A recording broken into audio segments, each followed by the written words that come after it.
Dans un village nommé Niamala, niché au cœur de l'Afrique, la vie s'écoulait paisiblement. Les champs de millet dorés s'étendaient à perte de vue, et la rivière Loisy, qui traversait le village, scintillait sous le soleil comme un ruban d'argent. Chaque soir, les habitants se rassemblaient autour du feu pour partager des histoires, des rires et des chants traditionnels, accompagnés par le rythme des tambours et des flûtes. C'était un endroit où les traditions étaient sacrées, transmises de génération en génération. Parmi les villageoises se trouvait une jeune femme nommée Aïcha. Douce et réservée, Aïcha était aimée de tous pour sa bonté et sa générosité. Elle n'avait pas de richesse matérielle, mais son cœur était rempli d'amour pour ceux qui l'entouraient. Sa mère était décédée alors qu'elle était encore enfant, et son père, Bakari, s'était remarié avec Fatou, une femme au caractère dur et dominateur.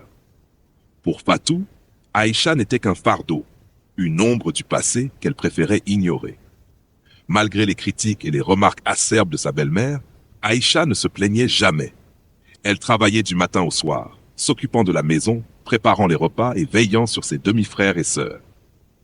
Les villageois admiraient sa patience et sa résilience, mais Fatou ne voyait en elle qu'une servante.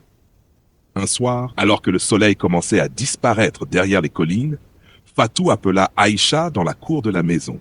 « Aïcha, viens ici !» ordonna-t-elle d'une voix tranchante. Aïcha, les mains encore couvertes de farine après avoir préparé le dîner, s'approcha timidement. « Oui, maman Fatou ?» demanda-t-elle, évitant de croiser son regard. Fatou, les bras croisés, lui lança un regard glacial. « Il est temps que tu commences ta propre vie. Tu vas épouser Sékou, un homme du village. Il n'a pas beaucoup, mais il est travailleur. » Le cœur d'Aïcha se serra. Elle connaissait Sékou de réputation, un homme honnête mais pauvre, vivant à l'écart du village. Elle sentit la trahison de Fatou, mais refusa de montrer sa peur. « Je comprends, maman Fatou, » murmura-t-elle, baissant les yeux. Fatou, satisfaite, tourna les talons et retourna à ses occupations, laissant Aïcha seule avec ses pensées. Cette nuit-là, Aïcha ne put dormir. Allongée sur sa natte, elle fixait le toit de chaume, les larmes coulant silencieusement sur ses joues. Elle pensait à sa mère, à la vie qu'elle avait perdue et à l'avenir incertain qui l'attendait. Mais au fond d'elle, une petite voix lui murmura « Tu es plus forte que tu ne le crois ». Le lendemain, les préparatifs du mariage commencèrent. Fatou, froide et efficace, organisa tout sans consulter Aïcha. Les villageois, bien que surpris par cette décision soudaine, offrirent leur bénédiction. Aïcha, quant à elle, se prépara mentalement à affronter cette nouvelle vie, déterminée à ne pas laisser les épreuves briser son esprit.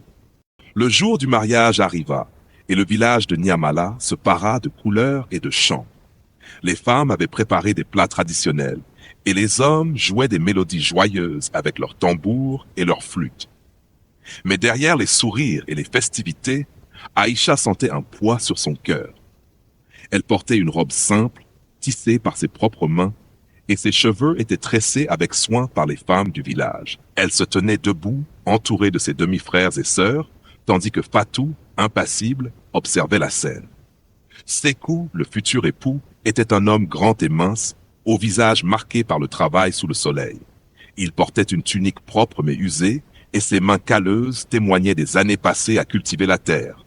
Lorsqu'il vit Aïcha, il lui adressa un sourire timide, mais chaleureux. « Tu es belle, Aïcha », murmura-t-il gêné. Elle lui rendit son sourire, mais ses yeux trahissaient une certaine appréhension. La cérémonie fut brève. Les anciens du village prononcèrent les bénédictions traditionnelles, et Aïcha et Sékou échangèrent leurs vœux sous le regard attentif des villageois. Fatou, debout à l'écart, arborait un sourire satisfait. Pour elle, c'était une victoire. Aïcha était désormais la responsabilité de Sékou, et elle pouvait enfin vivre sans cette présence encombrante. Après la cérémonie, Aïcha prit congé de son père, Bakari, qui lui serra la main avec émotion. « Prends soin de toi, ma fille, » dit-il, les yeux humides.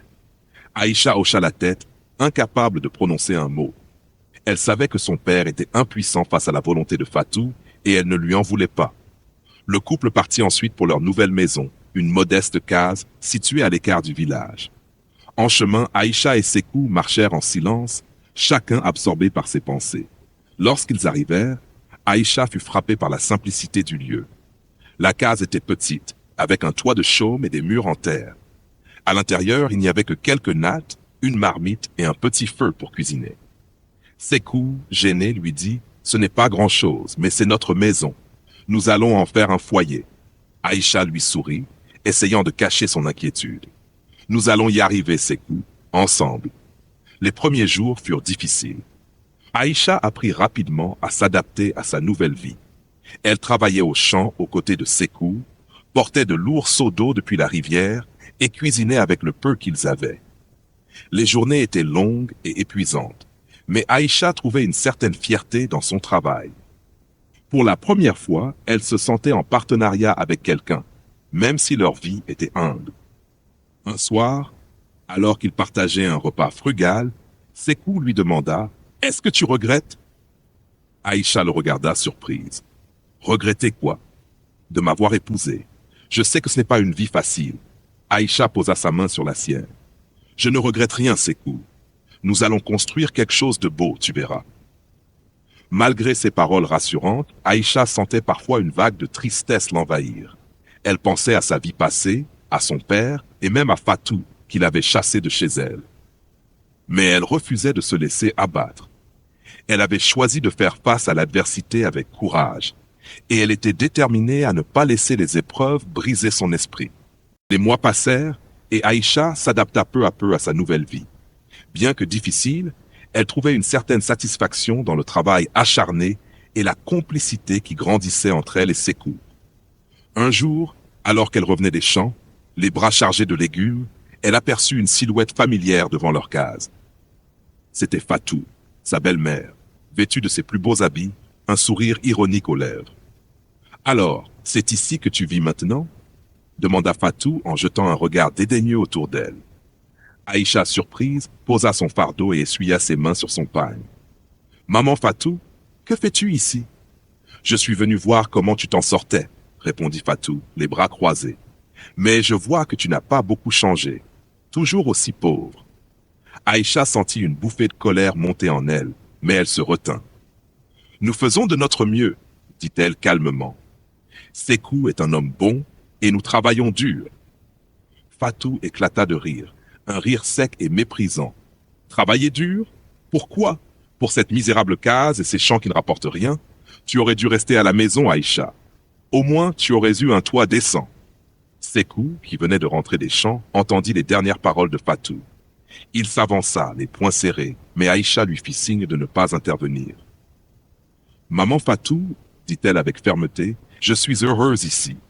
Nous n'avons peut-être pas beaucoup, mais nous avons la paix, et c'est tout ce qui compte. » Fatou, déstabilisé par la sérénité d'Aïcha, haussa les épaules. « Comme tu voudras, mais ne t'attends pas à ce que je t'aide si tu te retrouves dans la misère. » Sur ces mots, elle tourna les talons et partit, laissant Aïcha et Sékou seuls devant leur case. Ce soir-là, Aïcha ne put s'empêcher de ressentir une profonde tristesse. Elle s'assit près du feu, les yeux perdus dans les flammes. Sékou s'approcha et s'assit à côté d'elle. « Tu penses à ce qu'elle a dit ?» demanda-t-il doucement. Aïcha hocha la tête. « Elle a toujours voulu me rabaisser, mais je refuse de la laisser gagner. » Sékou lui prit la main. « Tu es la personne la plus forte que je connaisse, Aïcha. Nous allons prouver à tout le monde que nous pouvons réussir. » Les jours suivants, Aïcha redoubla d'efforts. Elle travailla encore plus dur au champ, apprit à tisser des paniers pour les vendre au marché, et trouva même des herbes médicinales qu'elle commença à utiliser pour soigner les petits maux des villageois. Peu à peu, les gens commencèrent à remarquer son courage et sa détermination. Un après-midi, alors qu'elle revenait du marché avec quelques pièces en poche, elle croisa Zena, une vieille femme du village connue pour sa sagesse. « Aïcha, » dit Zena en lui tendant une petite bourse en cuir, « tu as travaillé dur. Prends ceci. Ce n'est pas grand-chose, mais cela t'aidera peut-être. » Aïcha, touchée, ouvrit la bourse et y trouva quelques pièces et des graines de plantes rares. « Merci, Zena, » murmura-t-elle, les larmes aux yeux. « Pourquoi fais-tu cela ?» Zena sourit. « Parce que je vois en toi une lumière, Aïcha. Une lumière qui ne s'éteindra jamais, peu importe les épreuves. » Ces mots résonnèrent profondément en Aïcha. Elle réalisa que, malgré les difficultés, elle n'était pas seule. Il y avait des gens qui croyaient en elle, qui voyaient sa valeur, et cela lui donna la force de continuer. Malgré les efforts d'Aïcha et de Sékou, les rumeurs propagées par Fatou commencèrent à se répandre dans le village. Les villageois, influencés par les mots acerbes de Fatou, commencèrent à regarder Aïcha avec méfiance. Certains chuchotaient qu'elle portait malheur, que sa présence était la cause des difficultés de Sékou. D'autres prétendaient qu'elle négligeait son mari et que leur mariage était un échec. Un jour, alors qu'Aïcha se rendait au puits pour puiser de l'eau, elle entendit des voix derrière elle. « Tu as vu? Elle a l'air si triste. Je me demande si ce qu'on dit est vrai, » murmura une femme. Fatou a dit qu'elle était paresseuse et qu'elle ne faisait rien pour aider Sékou, répondit une autre.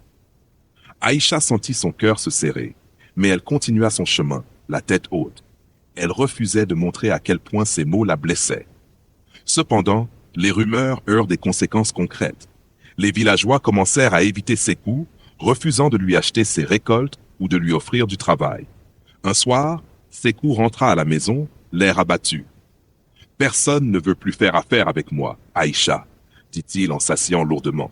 « Ils disent que je suis maudit à cause de toi. » Aïcha, choquée, s'agenouilla devant lui.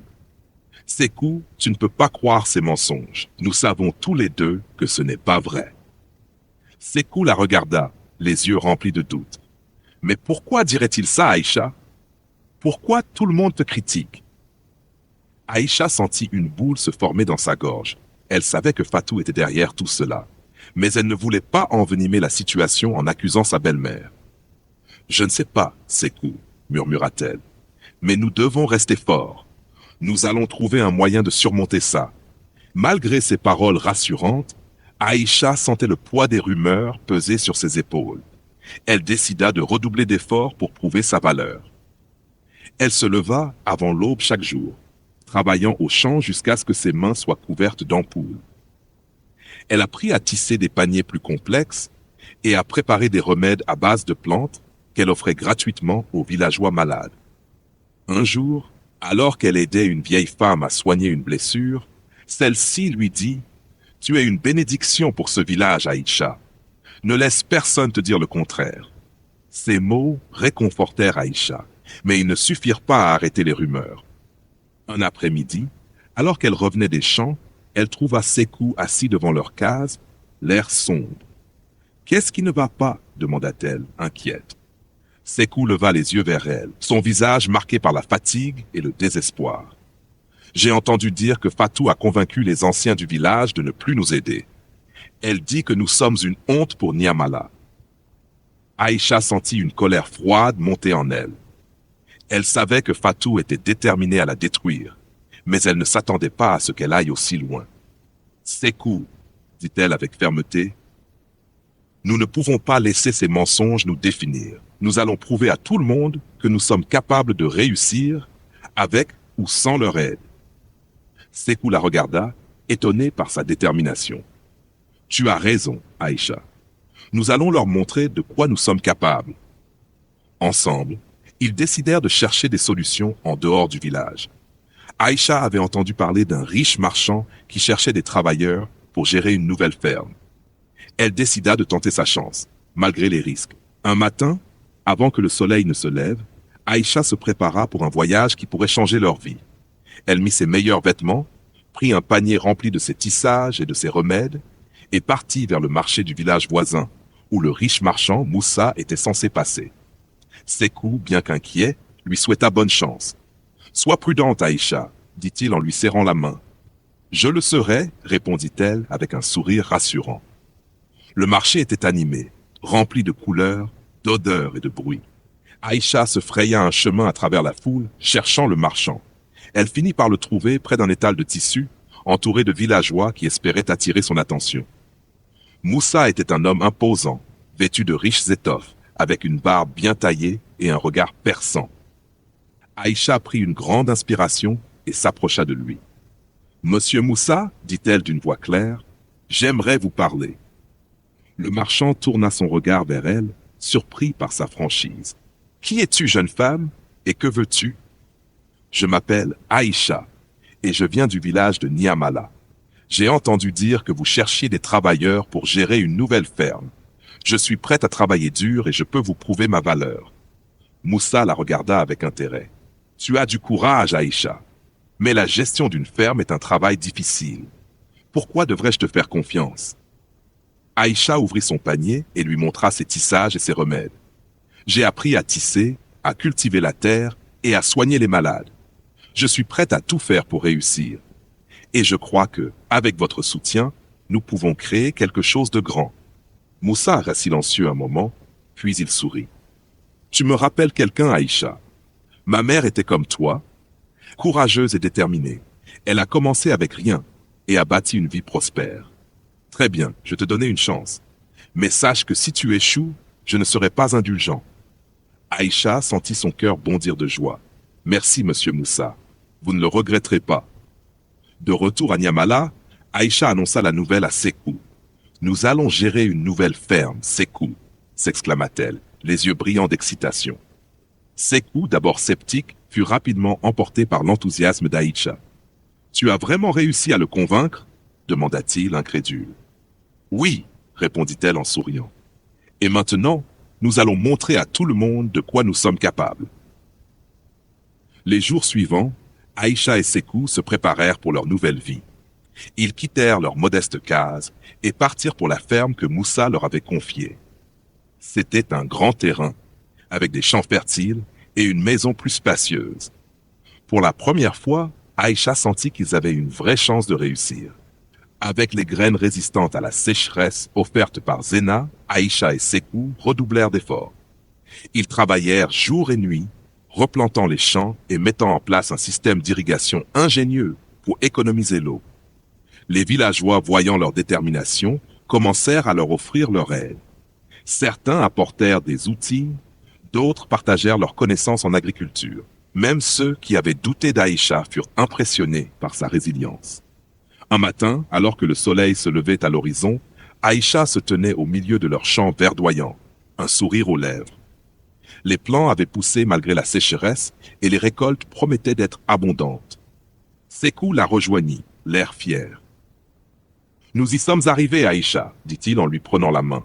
« Oui, répondit-elle, les yeux brillants.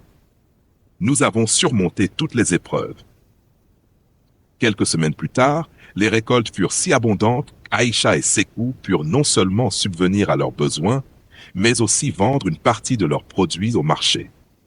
Moussa, le marchand, fut impressionné par leur succès.